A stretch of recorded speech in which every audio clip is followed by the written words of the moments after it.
The first call came from a highway patrol officer. He had pulled over an abandoned car just before sunrise. It sat crooked on the shoulder, driver's door slightly open, engine cold. No sign of the driver. Inside, everything looked normal at first glance. A purse in the passenger seat. A phone in the cup holder. Keys still in the ignition. People don't leave like that. The driver was identified within hours. A woman in her late 20s. No history of running away, no reason to disappear. She had been on her way home from work. A straight drive, 10 minutes, maybe less. Search teams combed the roadside, the nearby tree line, the drainage ditch that ran parallel to the highway. Nothing. Then another car was found 3 days later. Different location, same setup, door ajar, personal belongings left behind, driver gone. By the end of the month, there were 4. The cases were grouped together, but there was no clear connection between the victims. Different schedules, different jobs, different parts of town. The only thing they shared was the stretch of highway where the cars were found. A long, empty road with no cameras and very little traffic at night. Detectives began reviewing traffic patterns, gas station footage, anything that might show who or what had been near those cars. That's when they noticed the truck. It appeared in the background of multiple recordings. Parked at the edge of a gas station. Passing slowly through an intersection, sitting on the shoulder of the same highway hours before one of the cars was discovered. It was an older model pickup. Faded paint, no visible plates in the footage. Just a shape, but it was enough. Patrol units were alerted. Days later, an officer spotted a truck that matched the description parked near a rest stop along the same highway.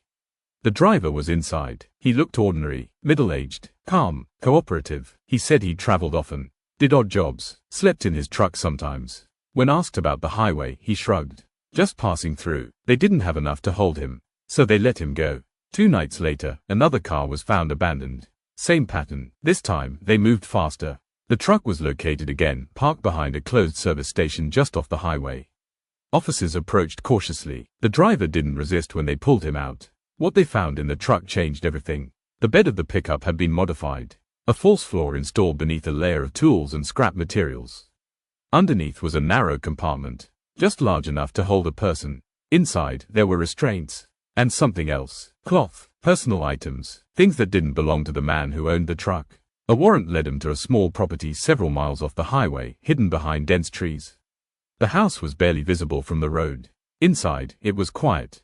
Too quiet. The same smell lingered there. Faint, sweet, covered poorly by cleaning chemicals. In the back of the house was a door that led to a cellar. The steps creaked as officers moved down. The room below was cold, damp, and carefully arranged. Plastic lined the walls, hooks fixed into beams, a drain carved into the concrete floor. Shelves held containers labeled with dates, and along one wall were notebooks. Each one detailed a victim, where he found them, how he approached them, what he said to get them out of the cars. He wrote about offering help, a warning about something wrong with their vehicle, a concern that made them step out onto the empty road. He didn't rush. He waited, always waited. He wrote about the moment they realized the mistake, the shift from trust to fear. He described it without emotion, just detail. The victims were identified over time, some from the abandoned cars, others from older missing persons cases that had never been connected. When he was questioned, he spoke calmly. He explained that the highway was perfect, quiet, predictable, no witnesses, no interruptions. At trial, the evidence painted a clear picture of someone who operated with patience and control. The most unsettling detail came from his own words. When asked why he chose that specific stretch of road, he said, "Because no one expects anything to happen there." After the conviction, the property was cleared, the house demolished, the truck destroyed, but the highway is still there. People still drive it every night without thinking. And sometimes, drivers say they notice something strange in their mirrors. A pair of headlights lingering just a little too long behind them. Keeping distance, waiting.